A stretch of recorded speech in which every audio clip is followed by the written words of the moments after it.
Everybody's so festive today. It's so fun. There's a little bit of panic, right? Oh my God, Christmas is 13 days away, and other holidays are coming. But it's so fun. I give a shout out to Greg for his hat. So welcome to the December 12th meeting of the Rotary Club of Louisville. I am Lori Flannery. I am the CEO of New Directions. I'm the president of our club and a Paul Harris Fellow. As we get started here this afternoon, I'm going to remind you to please silence or turn off any electronic devices that you have with you here today. And now for a somber moment. The world lost a great man last week.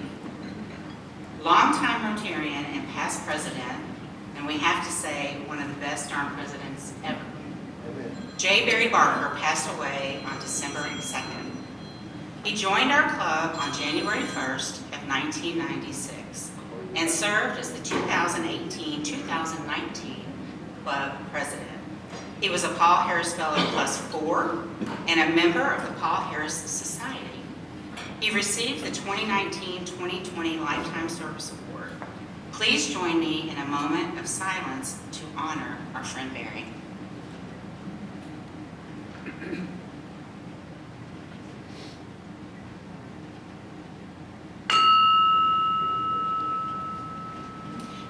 Providing our invocation today is Bob Slider, Senior Vice President and Private Banking Manager at Central Bank, Co-Chair of the Music and Arts Committee, and Paul Harris Fellow +1. It doesn't quite look like me. I think that's my senior prom picture.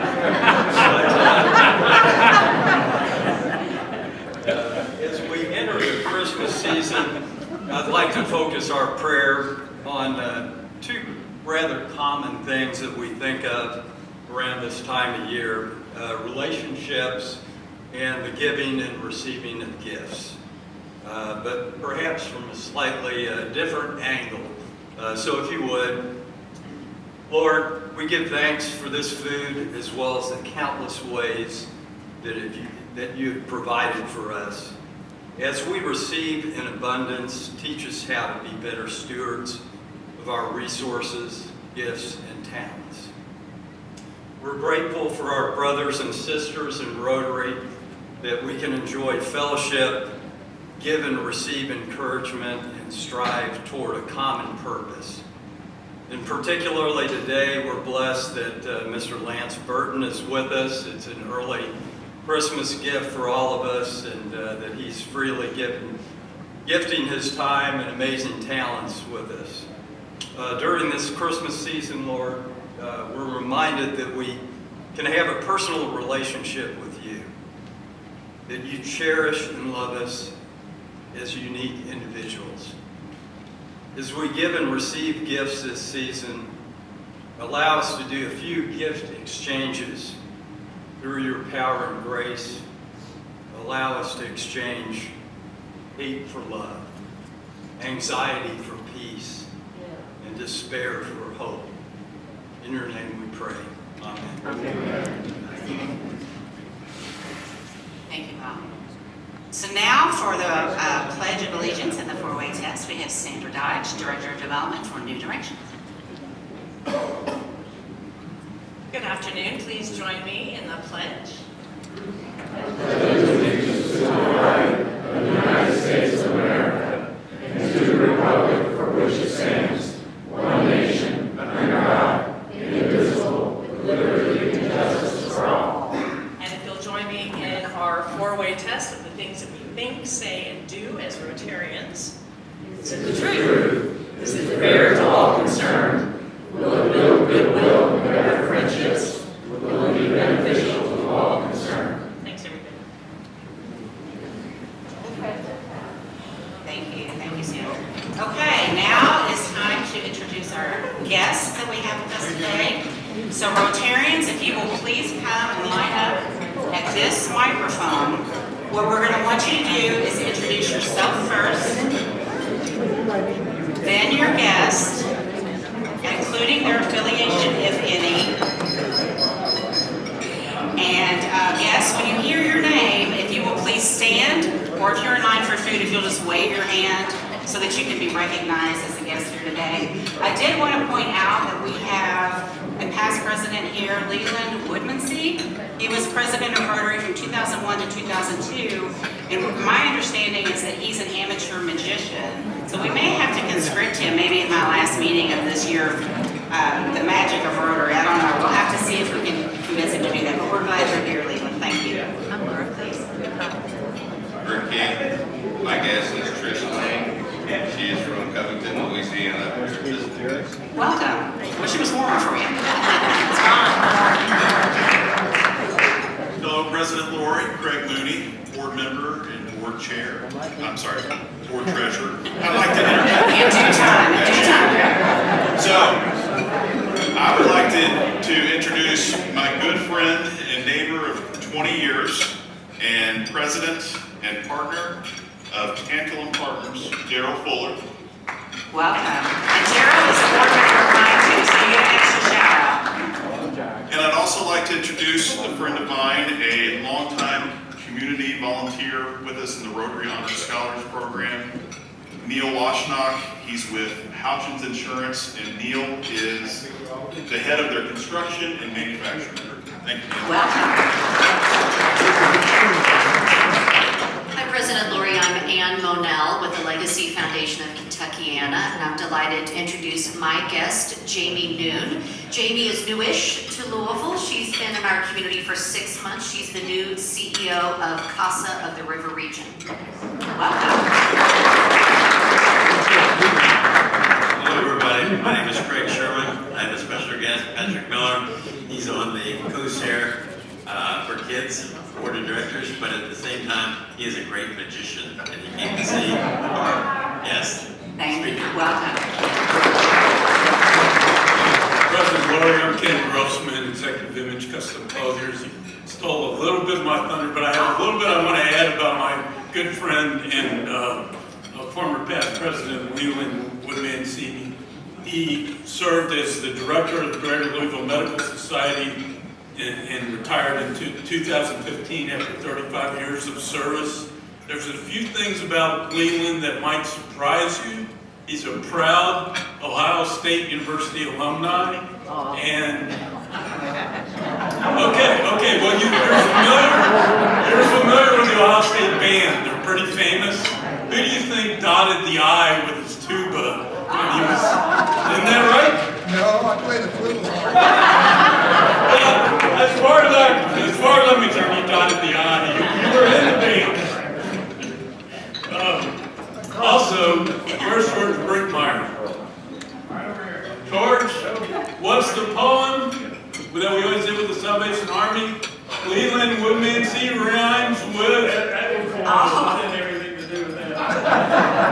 Oh, you ruined the whole thing. The famous poem, Leland Woodmansee rhymes with. Chimpanzee. Chimpanzee. And lastly, as Lori mentioned, when Leland, his last meeting, he did a fabulous presentation with rings and magic and talked about the magic of Rotary. So really proud to have Leland with us today. Thank you. Sorry about that, Ken, but I think Leland deserves extra recognition, so it's all good. President Lori J. Mallory, Executive Vice President of Image Quest, and my special guest today is my wife, Kathy. Welcome. Kathy's the account manager at Image Quest, so we work together. And she heard there was a magician coming, and she's hoping he makes me disappear. Hello, President Lori. Yes. Once again, Bob Slider with Central Bank. My guest is Aram Olden, and Aram and I work together at Central, and she is one of the smartest people we have in the organization. Oh, thank you. Welcome. We're going to see you. Lori, I'm David Burkholder, happily retired for 20 years, member of this club for 51 years. My guest today is my grandson, Connor, who's escaped from Howard High School.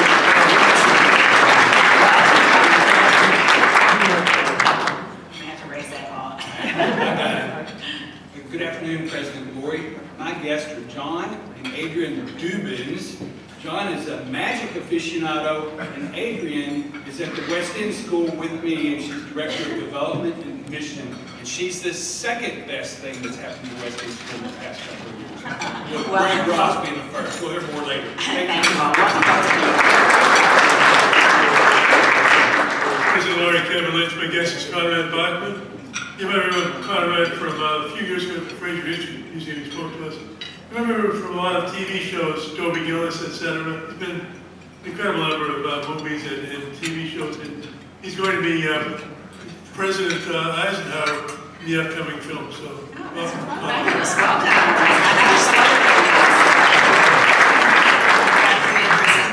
Alyssa Gray, President and CEO of the Kentucky Humane Society. I have 3 guests today. Kara Bristow, she is my board chair at the Kentucky Humane Society, and also with Bristow Bio Consulting. Rachel Hayes with Barster Capital. Did I say it right, Rachel? Barry. And is their underwriter and manager, and then Shay Van Boy, the editor-in-chief of Business First. Welcome.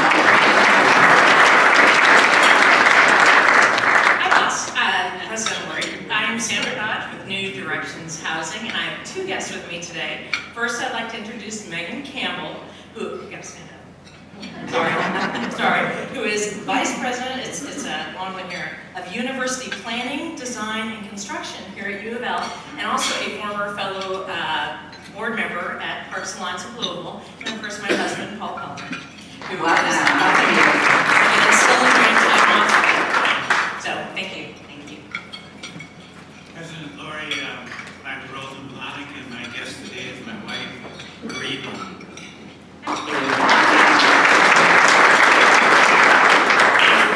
Jeff Underhill. My guest today is Tom Woodcock. Tom is an attorney and a real estate developer, a good fellow. He lives in Old Louisville, and he could walk to these meetings if he'll get smart and join this club. I've been after him to come for some time, and in honor of our speaker today, I've made him magically appear.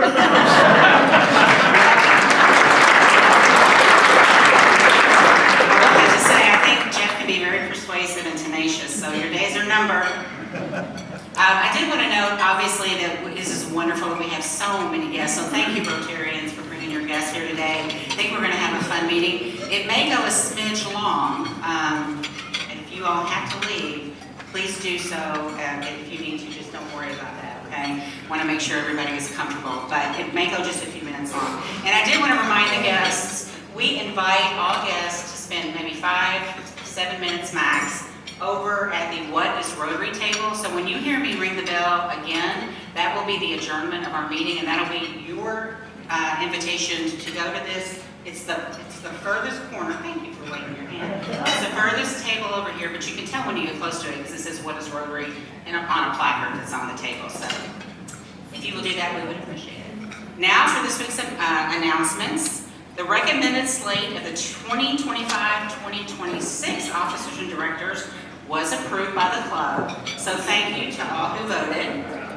Would those of you who are here with us today please stand if you have just been recently elected as a future president?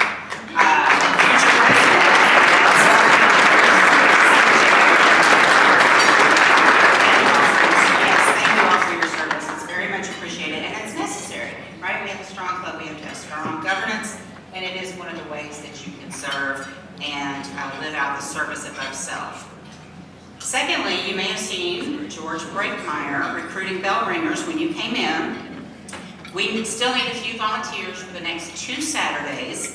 So if you can do it, it's about an hour and a half, is my understanding, about a 90-minute commitment to ring the bells. And we are in great competition with the Kiwanis Club. So if you went to the joint meeting that we had 2 weeks ago, or I can't remember, 2 weeks ago, I think, they were hazing us because they're always winning. So if you have the ability to either be a bell ringer and or to give on behalf of our Rotary Club, even if we lose, which apparently we've lost like for 30 years or something, I don't know. But anyway, even if we lose, we want to have as big a showing as possible for this very important cause. Now, we want to show and express our appreciation this time of year for everybody who's been important in our lives, right? And for this club, that includes the people who are here at the University Club, the people who put this on for us each year. So this week and next week, you will find envelopes at the table where you can put a check in there. You can also, there's a QR code on the envelope if you would prefer to do a donation. And after these 2 weeks, we will accumulate those and we will divide them between the people who work here at the University Club who've been so helpful, right, in making our meetings go well and very smoothly. And just to show our appreciation to them as well, because they are in our lives on a weekly basis. Finally, we're extending the deadline for submission of your November Magic incentive reports. Those are going to be due January 10th. It will be for the combined month of November plus December. And our next prize drawing will be at the January 16th meeting. Now I'd like to invite to the podium Kevin Lynch, Growth Director at LBMC, Chair of the Rotary Fund Board, immediate past president, and one of the best darn presidents ever, and Paul Harris Fellow, +4. Thanks, Lord. I'm actually going to really invite one of the best darn presidents ever to come forward, Walt Kuno, and also the representatives from the West End School. Walt is not only a past president, but he was the chair of the Youth and Education Committee. Thank you. Dr. Greg Ross, Rotarian, is the head of school at the West End School. And I introduced Adrian just a second ago, so we're going to do a big check presentation. You ready for the video? All right, let's get over there. We've got a 50-second video. Well, let me get it back to the start here.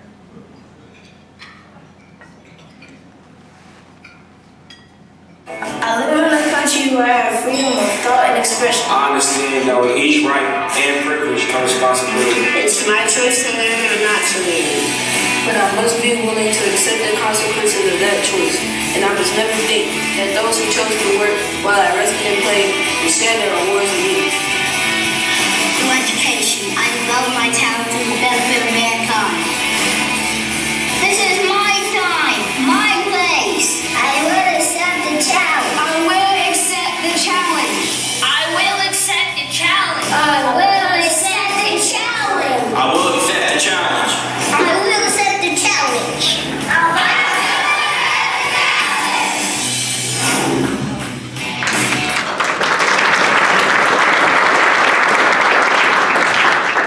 I've been working with the West End School until 2011. And this year, just some quick facts. We have 144 students. We're maxed out at 150. And that's thanks to Greg and Adrian here. They are the two best things that's happened to the West End School in the past 5 years. Next, we are opening a girls' school in the fall. Let me repeat that. We are opening a girls' school in the fall. Pre-K, K, first and second grades. And then they will become third graders, fourth graders, fifth graders, and then sixth, seventh, and eighth. So girls in the West End will get the same opportunities in education excellence that the West End provides starting this fall. It's huge. The biggest thing, again, once again, couldn't do it without Greg and Adrian. If you want a tour, I've taken on some volunteer responsibilities at the West End School. Love to take you around so that you can see firsthand. We have a big check presentation. Rotary, for the past several years, has contributed $5,000 to the West End School. We use this money at the West End School to buy the testing materials for literacy, because literacy is one of the pillars of Rotary. And then we go read with the West End School every spring. So Ken does it every spring. The Harneds up there back there, if you haven't, there they are. Mary Ellen's here too somewhere. Steve Rookworth does it. Bob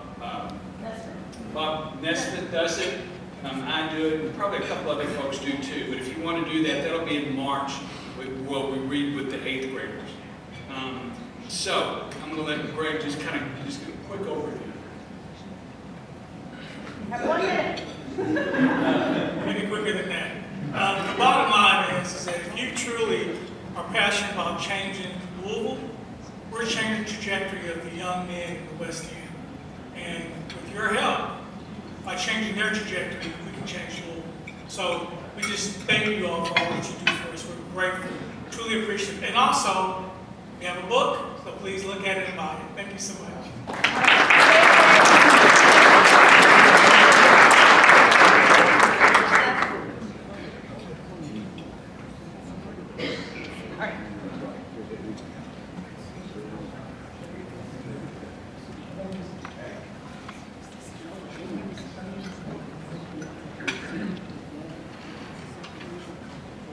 Thank you all very much. We had a Rotary board meeting at the Weston School not too long ago, and I was incredibly impressed by the energy of the children that welcomed us into the school. So thank you for everything that you all do. It's very meaningful.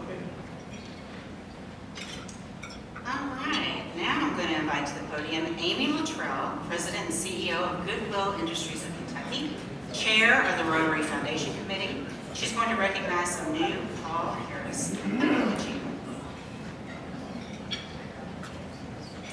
Thank you, President Lori, and hello, everybody. So as our president said, we do have a couple of Paul Harris Fellows to recognize today, and if you're newer to the club and you don't know what that means, these are club members who have given at least $1,000, given $1,000, and that's cumulative. So nobody has to give $1,000 all at once, but you can if you're able to. But there's different ways to get to this recognition. But it's just done to encourage all of our club members to give to the foundation, Rotary International's philanthropic arm. So we have a local fund here in this club. We also have the foundation that we all can participate in as part of Rotary International.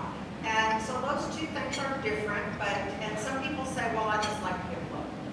And of course, our fund is local, but also the foundation is partly local. The foundation does two things. It allows us to be part of things that are so big, we could never do it on our own, even our club, as large as it is. We have to be part of something bigger to be able to get very large things done. The foundation allows us to do that. As many of you know, my own favorite is the polio project that has been going on for several decades now and very close to reaching the finish line.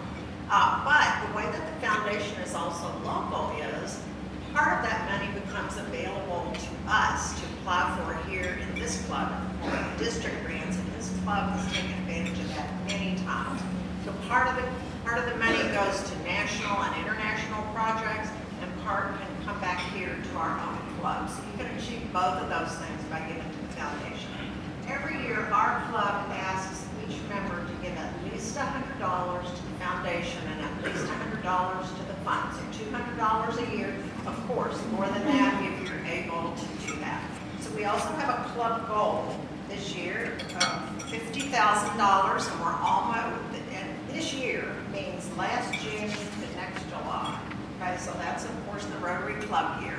So that's the period of time that we need to give collectively at least $50,000. So we're almost halfway there. We're at about 23,000 right now, but that has come from a pretty small number of club members, only 29 so far.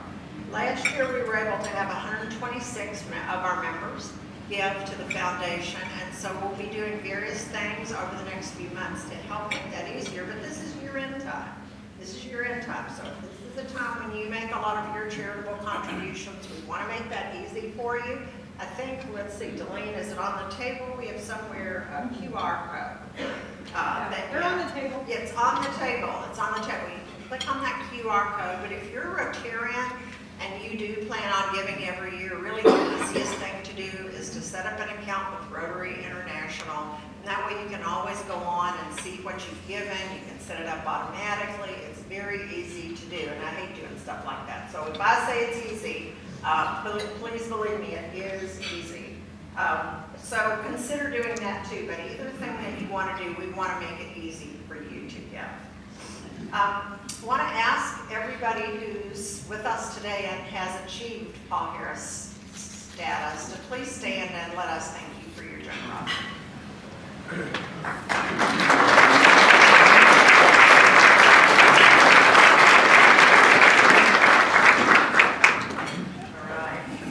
And also, if you're not sure how close you are to Paul Harris Fellow designation, you can ask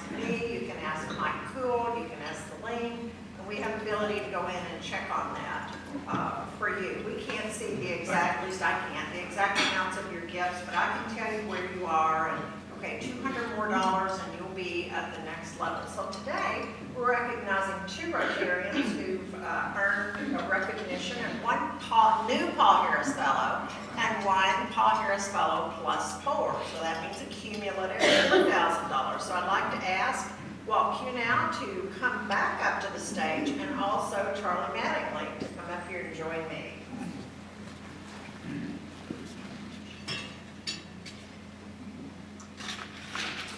So Walt has achieved Paul Harris Fellow plus 4 status, and we really thank you for that generosity, Walt. We know how much your heart is in Rotary, and this is just another way that we live out our motto of service above self.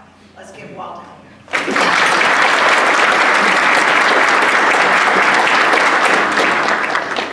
And then Charles is a new Paul Harris Fellow, and we really appreciate you doing that, Charles, and look forward to seeing you up here again in the future. Thank you.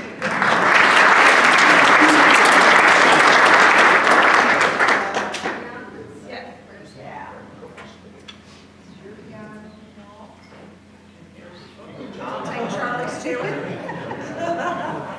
Here's your pen. All right, thanks everybody. Thanks, Amy. Thanks to all Paul Harris Fellows, and congratulations to our 2 gentlemen today. So next I would like to invite to the podium Alyssa Gray. Alyssa is the president and CEO of the Kentucky Humane Society. She's the chair of the Lifeline Committee, and she's also one of my board members, which I very much appreciate. She's going to be introducing today's speaker, and I will note, after we have the presentation or speech, depending on the speaker, we always have people come over to the microphone to ask questions. If you are a Rotarian, and you have to abide by a couple of rules that we put up on the screen at that time.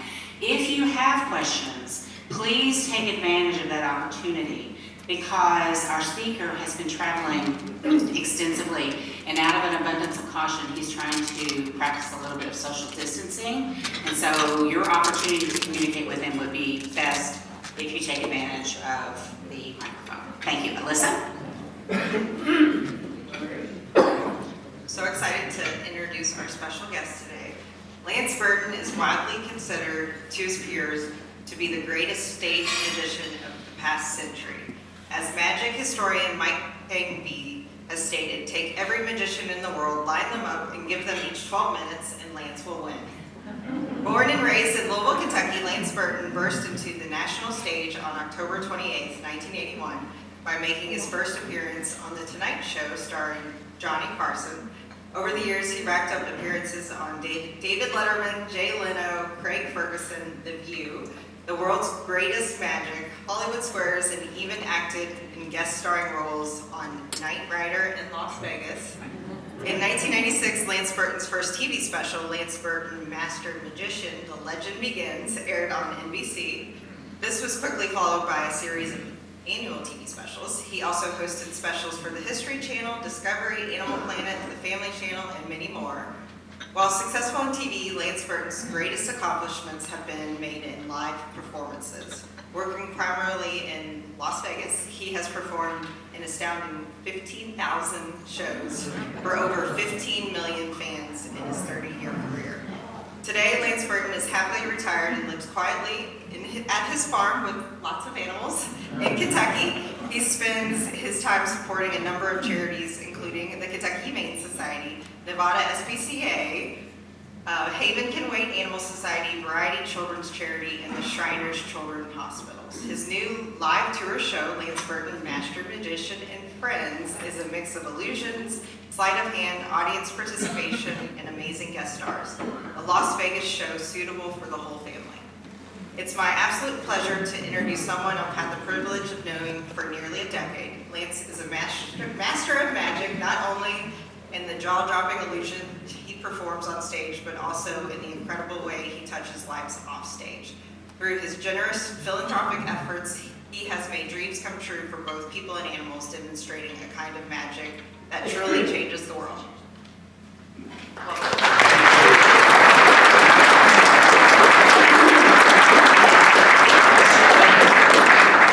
They gave me this little clip-on mic. Is this on? Can you hear me? Yes. And this is Rocky. He wanted to come meet everybody. Rocky's not from the Kentucky Humane Humane Society, although he supports them. He was born in Las Vegas, and he's 15 years old. And shortly before I retired in 2010, I came out of my dressing room one night, and my assistant, Amy, was in the hallway with this little puppy. I said, "Oh, Amy, is this your new dog?" She said, "No, I'm fostering him. Want to hold him?" She hands him to me, and he went home with me that night. He's been, almost 15 years. So I'm going to give Rocky to Alyssa. Thank you, Alyssa, for coming up here to introduce us. Hold on. I'm going to just start this. I'm going to start a timer so I know how much time I've talked. How much time I have left. So, thank you for inviting me here today. Normally when I'm with a group, in front of a group like this, I try to do some magic, something amazing, and I wanted to do something special for you guys. Now, some of you are old enough to remember this. Remember about 15, 20 years ago, there was a guy on television doing magic, and he wasn't just performing magic. He would come out, he would demonstrate a trick, and then he would turn around, he'd show you how the trick works. He would expose the secrets to the magic. You never saw his face. No, masked magician, that's right. That's what he called himself. The masked magician. He had a black mask that he wore, so nobody knew who he was. Have to be honest with you, a lot of magicians were really mad. Those shows. Not me. I learned a lot of new tricks. Of course, he's not doing those shows anymore. We killed him. Starting to feel bad about that now, so I decided I'm going to make up for it today. I'm going to do my own little teach a trick segment in the show. Now, this is the part of the show where you all get to learn how to do a magic trick. First, I'll demonstrate the trick so you can see what it looks like. Then I'll show you how it's done. When you get home, you can amaze your friends. It's a simple trick with a purple handkerchief. All it takes is a squeeze, a snap, it changes into an egg. The handkerchief jumps into the pocket. That's it. Now, what you're thinking? You're thinking, Lance, sure, you can do the trick. You did this for a living for 30 years. I'll never be able to do it. Folks, it's really easy. Once you know the secret is right there. You thought it was going to be something clever, didn't you? No, it's very simple. You need 2 handkerchiefs. Make sure they're the same color. You'd be surprised. And you also need what we in magic call a magician's egg. Now, a magician's egg is not an egg that is laid by a magician. It's hollowed out, it's got a little hole there on the side. That's all you need to do the trick. Now, before you start the trick, you have to do what we in magic call your presets. This is what you do before you come out in front of the audience. One of the handkerchiefs goes into the pocket. The wooden egg goes into the pocket. Now, here's the important part. Come out in front of the audience. Don't start the trick right away. Chat with the audience for a minute. Tell a joke if you know one. If you don't know a joke, confess to a murder. The right hand can then slip into the pocket and take out the wooden egg. The audience will never notice this because they're not watching you. They're contemplating your felony confession. In magic, this is called misdirection. Bring the egg out clipped between the 2 middle fingers and the palm of the right hand. In magic, this is called palming. As a young boy, I used to practice this in Walmart. And the audience made up their own joke. Now you're ready to start the trick as far as the audience is concerned. Slowly poke the handkerchief into the egg. In magic, this is called poking the handkerchief. Snap your fingers, show the egg to the audience, reach into your pocket, take out the extra handkerchief, smile, bow, the audience goes crazy.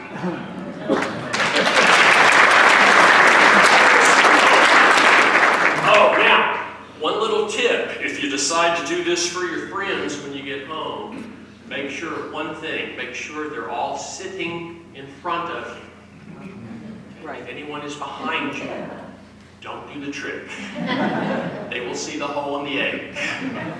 They will not be impressed. If that should happen, if someone should notice the hole, remain calm. Do what I do. Remove the hole from the egg.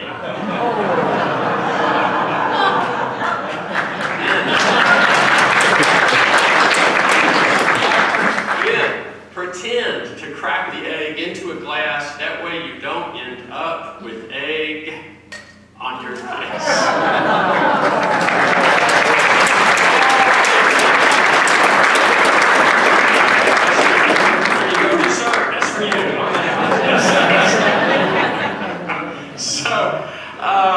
This is what I'm going to do today. First of all, let me apologize ahead of time. If I start to sound a little bit incoherent, it's the cold medication kicking in. I tried to time it so that I wouldn't be sneezing during the presentation. So that's the one. In fact, that's good advice in life. Always blame it on cold meditation. So this is what's going to happen. I will talk a little bit. I'll tell you about my history and magic and my career, and then we'll open it up to Q&A, questions and answers. And I always find that's the most interesting part of any presentation, because I always find that the audience comes up with far more interesting things to ask about than I can think of on my own. And so start thinking of a question you want to ask, and as an added incentive, I've brought a prize. Whoever asks the best question gets a lovely Lance Burton Master Magician 2025 calendar. It's all full of photos throughout my life and career from all different stages. So there's a little bribery to come up with a good question. So, yes, I was born and raised in Louisville, Kentucky, or as we say here. So first of all, growing up, we all said, Louisville. Then I moved out west, and people would say, where are you from? I'd say, Louisville. They go, what? And I go, Louisville, Kentucky. And they go, okay. So I had to train myself to say Louisville so that outsiders would know what I was talking about. I moved back to Kentucky 4 years ago. Now I have to retrain myself to say Louisville when I'm home and Louisville when I'm outside the state. So anyway, I was born here. My family's from down in Adair County. Now, as a kid, my dad worked at the Jacob Levy's Building Supply down at 12th and Breckenridge. My mom worked at the Frito-Lay plant in Shiloh making potato chips. So the way I got started in magic was this. It was Christmas of 1965. I was 5 years old, and they had a Christmas party, a gathering of people much like this for the Frito-Lay employees. So we go over to the Christmas party. My mom, my dad, me, my little sister, and it was a typical Christmas party, except they had a man that worked there at the Frito-Lay plant named Harry Collins. Harry was a salesman at the time there at the plant. But he was also a fantastic magician. He was born in Glasgow, Kentucky, and he went off during the war and fought, was wounded in Korea, and then performed in special services with Bob Crosby's This Is the Army show. And he came back to Kentucky after the war, got a job at Frito-Lay as a salesman. But he did magic all his life. So he was doing a magic show. Well, he asked for a volunteer from the audience. I was the kid that got picked to go up on stage. So I'm 5 years old, I go up on stage, and he does a classic of magic called The Miser's Dream. This is where the magician reaches behind the little kid's ear and pulls out a silver dollar and drops it into a bucket. And then he pulls another silver dollar out from his elbow, from his hair, from his other ear. And this goes on and on. It's a trick that I do to this day in my show. It's about 250 years old. We have no idea who invented it, but it's been passed down from master to student for 250 years. So this was my first exposure to magic. I had no idea what I was seeing, never saw a magic show before. And I go home, and from the next month, I get up every morning, I eat breakfast, I go to the bathroom, I brush my teeth, and then I stand in front of the mirror. And I carefully check. Everywhere the silver dollar had been. And then finally, after a few weeks, I do this every day, my dad notices, and he's standing there and he goes, "Lance, what are you doing?" And I said, "I'm looking for silver dollars." And then my dad realizes what's going on. He says, "Lance, it's not real magic.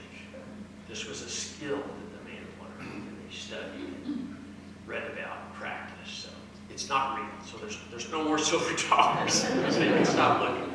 So then I thought, oh, okay. So, well, maybe I could learn. So that started my lifelong study of magic. And I must have been very interested in magic and always talking about it and trying to do tricks, but of course I didn't know how to do them. But finally, the lady who lived next door, who babysat my sister and I, we called her Aunt Jane, she came over one day and she had a little book. It was a little children's book called Magic Made Easy. And it had, say, a dozen little simple magic tricks in it that taught you how to do it. And I believe it had belonged to one of her kids who were now grown. And she gave me this book. So now I had a magic book. And I poured through the book and I learned how to do all those tricks. And I started performing for my family and performing in school. And I discovered the school library had magic books. I started devouring those. And then for Christmas, I got a magic set. So when I was 12 years old, I started performing for the public. And your entry-level job as a magician is performing at children's birthday parties. So back then, you could go out on a Saturday afternoon and mow somebody's lawn, and you might get paid $5 if you were lucky. Or you could go to a magic show at a birthday party, and you might get paid $5 or $10. So I thought, this is much more fun than going along. So that's how I started doing children's birthday parties. As I got into high school, I started working in nightclubs. A few of the discos and clubs here around Louisville would frequently hire me. And then in the summertime, my buddy Matt King and I, who's also a magician, we had met at the Louisville Magic Club when we were 14. When we were 19, we got hired to perform all summer long at a little amusement park, little theme park down in Cumberland Falls, Kentucky, called Tombstone Junction. It's a little western themed park where they have gunfights every hour in the streets, and they have a train, and they have a country music show, and in the Red Garter Saloon, we had a magic show. So that was great, because then I was doing 3 shows a day, 7 days a week, all summer long. So when you do 21 shows a week, then your act really starts getting smooth, because you're in front of an audience every couple of hours, and that's really where I cut my teeth. Professional show business. So that was all here in Kentucky. Now, what kind of launched my career outside of Kentucky was this. In 1980, the International Brotherhood of Magicians, which is the world's largest magic club, had their annual convention, and they announced this new contest, this international contest called the Gold Medal Competition. So I thought, oh, this is a great opportunity for me to go and showcase. So I entered the contest, I went to the convention, I won first place, they gave me the gold medal, went back to Tombstone Junction, went back to work. The next year, they had the convention in Pittsburgh, Pennsylvania. They called me up and said, we want you to come back and perform again at the convention to open the gold medal contest this next year. So I went back and I performed. And there was a man in the audience that saw me named Bill Larson. Bill and his brother Milt Larson are the founders of the Magic Castle out in Hollywood, California, which is a private club for magicians. They were in the television business, and they opened this club that's all revolves around magic. And once a year, they produced a big public show. So they hired me to come out to do the show. It's called the It's Magic Show. And it's been running now for about 65 years, this annual show. So I get out to LA, and because I was booked for the It's Magic Show, I was the act that got picked to go on The Tonight Show with Johnny Carson to promote promote the show. So it was a 2-week run out in Los Angeles at the Variety Arts Theater downtown Los Angeles. So that was really cool, but the biggest part was I got to be the one to go on Johnny Carson. So that was October 28th, 1981. You never forget the date of the first Tonight Show. And Johnny Carson introduced me, and it was my first time on national TV. And I walked out, and I did the act. I've got stories about the Tonight Show if you want to ask if you're interested in Johnny Carson. Anyway, that launched my career, that performance. And it was from that tape that I got my first job in Las Vegas at the Tropicana Hotel in the Folie Bergère, which is a big French revue show. And I was one of the specialty acts. So I did 12 minutes in the show as part of all the dancing and singing and other acts, the showgirls and all the scenery. And I was in that show for 9 years, doing 12 minutes. But over the course of those 9 years, that 12 minutes changed. I kept breaking in new illusions, new magic. So that by the time 1991 rolled around, I was able to open my own show down at the south end of the Strip there in Las Vegas at the Hacienda Hotel. We had a small showroom, seated about 400 people, and we opened Lance Burton, world champion magician, in 1991. I was there 5 years. They built a new Monte Carlo hotel at the time in 1996, and they built a brand new theater, and they asked me to come over there. And so I opened at the Monte Carlo in 1996, June 21st, and I was there for 14 years, and then I retired in 2010. I shot a movie. I went and consulted. I was the magic consultant on Oz the Great and Powerful. That was fun. And then in 2020, I moved back to Kentucky, back to the farm in Adair County, and there I've been ever since. So that's kind of. And then they called me and said, "Would you come speak at the Rotary Club?" I said, and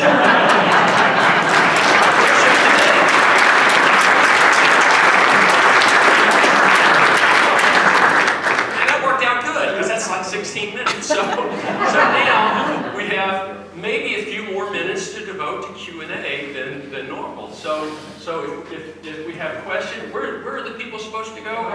Over this microphone? So whoever has a question, yes. This would be fun, and remember, you're being graded on your question. Hold on 1 second, Tori and Alyssa. Oh yes, we're going to get a photo.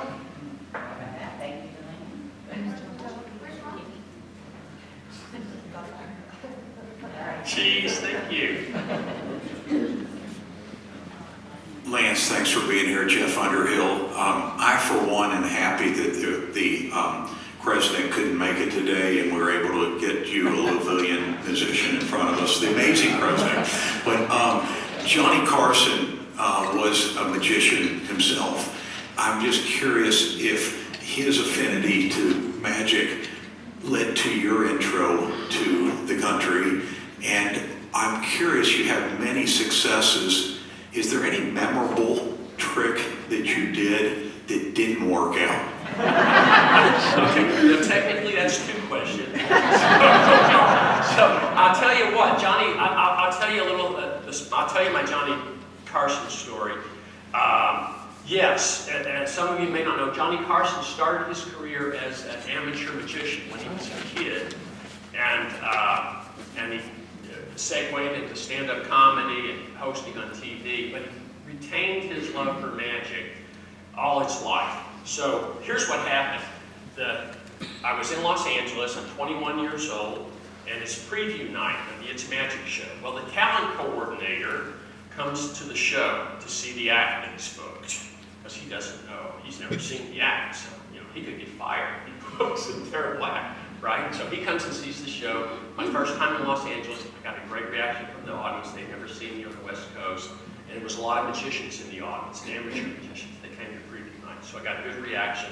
He comes backstage after the show. His name was Jim McCall. He said, "Yeah, that was good, Lance. How long is the act?" And I said, 12 minutes. He says, "Well, yeah, you can't do 12 minutes on tonight's show. It's probably going to wind up being 5 or 6 minutes." And I said, "Yes, sir." He says, "Bring the whole act when you come to rehearsal. Do the whole thing in rehearsal, and we'll figure out what we're going to do on the broadcast." "Yes, sir." I showed at Burton Studios the next day. I do the whole act in rehearsal. I'm standing on stage, talking to the stage manager, a really nice guy named Kevin, and then out of the corner of my eye, I see a hand coming towards me. So you just reach out, I shake the hand, and then I look up, and there's Johnny Carson on the end of the hand. This is how I meet Johnny Carson for the first time. Very nice. We spoke. Very short conversation, maybe a minute or two. He was very complimentary, and then he left. And then about 2 minutes later, Jim McCauley comes over. He says, Lance, Johnny was watching the rehearsal. Johnny said, let the kid do the whole 12 minutes.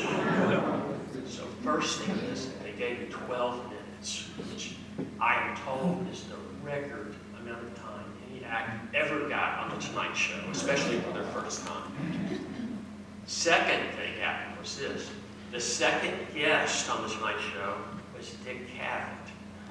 Dick Cavett and Johnny Carson are both from Nebraska. They were both amateur magicians. They both knew each other as teenagers. So now, I didn't do the panel. I just did my act, and Johnny gave me a great compliment, and it was a great way to be introduced to America. But then the next segment, Dick Cavett comes out, and he sits on the panel, and him and Johnny talk for the entire episode about me, and about magic, and reminiscing about their childhood doing magic, and keep referring back to me. So it was really the greatest launching pad any magician ever had. And the follow-up to that is, last month was Johnny Carson's 99th birthday. He would have been 99. And they had a special thing honoring him in Nebraska. And I went and was part of it. And we did a show in the Johnny Carson Theater at the high school here in North Fork, Nebraska, which I think Johnny paid for, donated to the town, his hometown. And we did it. And it was all of the acts on the show were acts with the same story as me, that we all got our start on the Tonight Show. We all showed up there to honor Johnny. And so, yeah, he was one of the biggest influences in my career, so I'm always forever thankful. And the other question was, has anything gone wrong? Everything has gone wrong. Yes, sir. Hi, Lance Walt Kuno. First of all, I was trying to find Elvis Hardesty, the barber on Brownsboro Road over Holiday Manor. Yes. And I couldn't find him to invite him. But that's how I knew about you, because he said that you would come in after school and sit there and practice your magic in the chair. I remember the barber named Elvis. Elvis Hardesty. I used to get my hair cut. And the guy's name, I remember because the guy's name was Elvis. Elvis Hardesty from Beaver Dam. But anyway, he got my kids involved, and so I brought a nickel today. And you may or may not know why I brought a nickel. You know how hard it is to find a nickel now? But anyway, so if one of your specials, you tell the kids to go get your parents and make sure that they're in the room and to get a nickel. And so we're obedient parents, and we go find a nickel, and both my kids sit as close. You had to sit as close as they could to the TV, and you said, say the magic words. And what are the magic words? The magic words said 3 times was Lance Burton, Lance Burton, Lance Burton. He said, and you put this nickel under your pillow, and the next morning it turned into a $100 bill. I'm a little aggravated. We came to see you in 2008 in Las Vegas, and I think you made a Corvette disappear. Yes. So the question is, what is the coolest trick that you've done yourself or that you've seen somebody else do?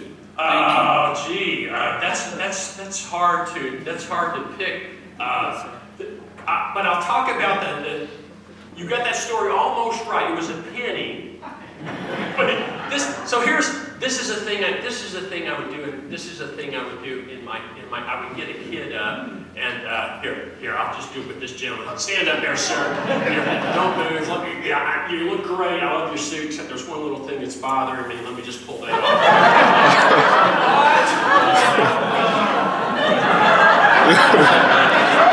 Every time I pull it, he smiles. Okay, now, so I would do this.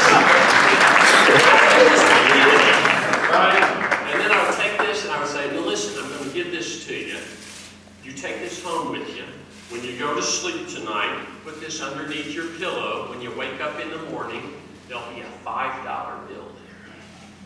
Just remind your parents, the magician said so. So, now the adults think that's a joke. But what they don't know is the kid now takes this home, puts it under his pillow, and in the morning wakes up and it's either $1 or $5, whatever era I'm in. It used to be $1. I had to raise it to $5 with inflation. But then the kid in the morning finds out now. The kid has just experienced the most powerful magic you could experience because it happened in their home. That's a better trick than anything I could do on stage. So I knew how powerful that was for the child the next morning. So when I did my first TV special, I kept saying, I want to work something like that into the show. So we came up with the idea of telling the kids, go find a penny, and then when we come back from the commercial, Lance's going to show you how to change that penny into $1. So as part of the TV thing, I had a bunch of kids with me on stage, and we all had pennies, and I had the kids at home. You kids at home, bring your penny out, hold it in your hand, I say the magic words, and then I tell the kid, okay, take this home with you under the pillow. In the morning, there'll be $1 there. Just make sure you tell your parents, the magician. So now everybody laughs, but the next week I started getting letters from kids all over the country and parents all over the country, and I got a ton of mail. But the best one was a lady from Arkansas wrote me. She said, my granddaughter watched the TV show. She loved the magic. She got a penny. She did the thing. The next morning, she woke up. She come running downstairs with $1 in her hand. She ran into the kitchen yelling, Daddy, Daddy, you can quit your job.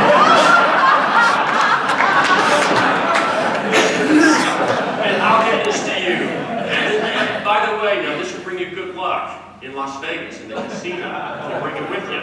And it's also a birth control device. You wear it like this, no one will talk to you the rest of the day. Yes, sir. Lance, Bob Connolly, first, thank you for coming. You're fabulous. Thank you. My first trip to Las Vegas was around 2000 or so. I get in a cab at the airport. The cabbie says to me, why are you here? What are you going to do? And I said, well, one of the things I'm really looking forward to is seeing Lance Burton, because he's from Kentucky.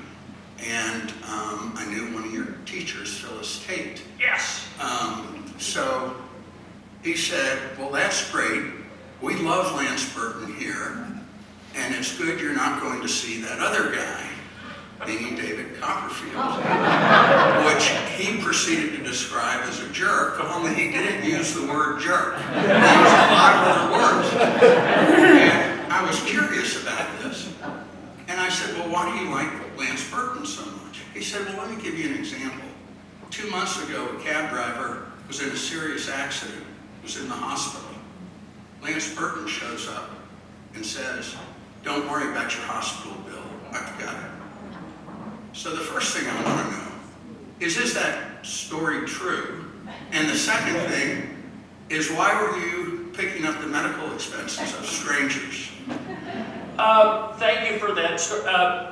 I don't recall that story, but I'll tell you why I was always very close with the cab drivers. When my show opened at the Hacienda Hotel. So I've been in Vegas almost a decade, but again, I'm just doing 12 minutes as part of the big production show. But now I've opened at the Hacienda Hotel, which is a smaller hotel, smaller room, but now it's all on me. I have to go out. If the show's going to live or die by me, you know, I've got to deliver the goods. So we didn't have a big advertising budget. We didn't have money for billboards and things. It was a very small budgeted show. So one of the things that I did was try to invite people to the show, to the locals, and the cab drivers were a great resource, because the cab drivers where people, they're on the front lines. They're out there talking to the tourists every day. This is before Uber and Lyft. So if you wanted to get from one place to the other, that was your main form of transportation, was the cab. And when you get into a cab, you say, hey, what should we do? What's good here in town? So I would always invite the cab drivers to come to the show, and we would comp them in, you know, give them a free drink. And then when they had their summer kind of get-together picnic, I would show up and perform for their kids. So I was always appreciative, because the cab drivers were constantly sending people to my show. And so over the years, I developed a very close relationship with them. And I always tried to support anything that they did. So they may have had something with a medical expense. I may have donated to it. I can't claim that that's a true story, but I always tried to support anything that they were doing. Thank you.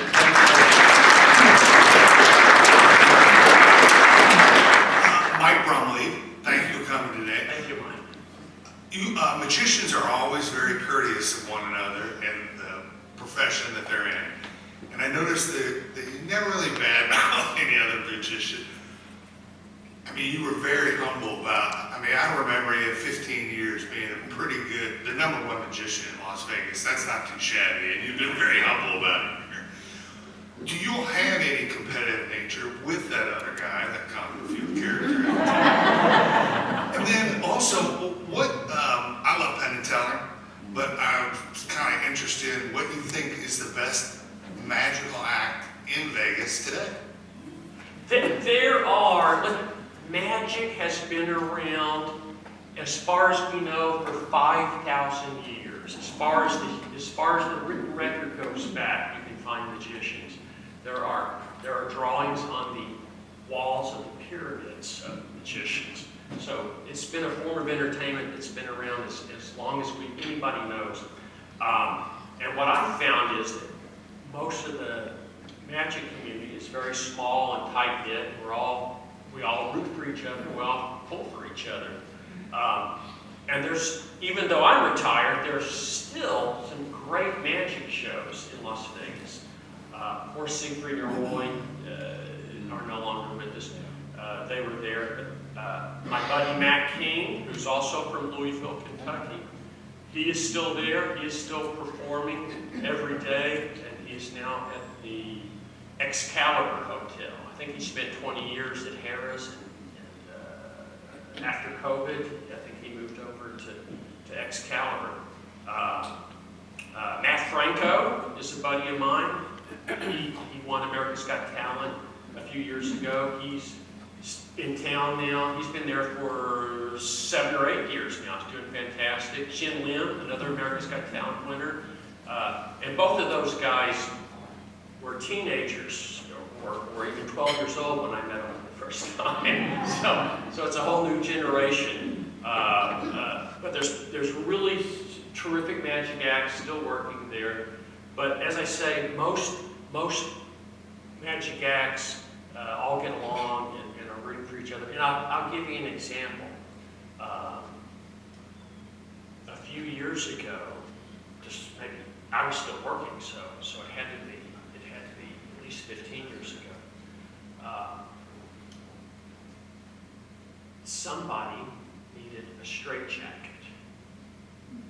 I'm trying to remember who it was. It might have been David Copperfield, or it might have been Penn and Teller. I can't remember. It's been so long ago. One of the acts in town, something happened to the straitjacket, and they needed it for a gig. They needed it for a taping, a TV show, or a live show, something. So they started calling around town. So this phone chain starts going all around. Everybody gets calls. Hey, you have a yeah, sure, I got one. Okay, yeah, I'll send it over. So, I took my straitjacket and said, yeah, take that over to whoever it was that needed it. And at the end of the day, within a few hours, they had like 6 straitjackets. And we all just went, yeah, you need a straitjacket? Sure, here it is. And then I got mine back, and I don't even know if they used it, but that was all part of the thing. We're all in the same business, and that is entertaining people and hopefully amazing people and making people feel better. I always look at it, if people come into your show and They don't worry about paying the rent for a little bit, or they don't worry about family member that's sick for an hour. They don't worry about anything. They just laugh and have a good time. And how do we do that? And I've done my job.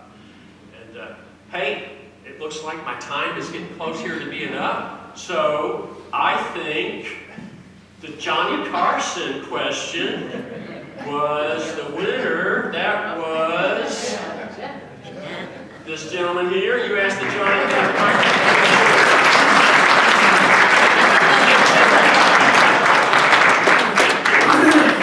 Thank you. So, very cool. Thank you for having me. What's next? Are you guys dismissing? You're up next. Thank you so much. God bless you, everybody.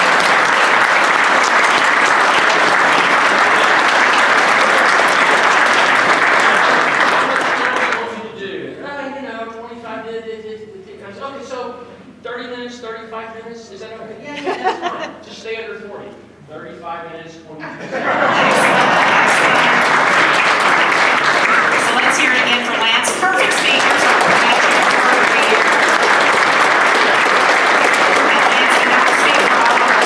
We are Kentucky proud of this Kentucky Expo. Oh, bless you. Thank you. Thank you so much for being here. You guys got to get Matt King next time he's back. He's really fun.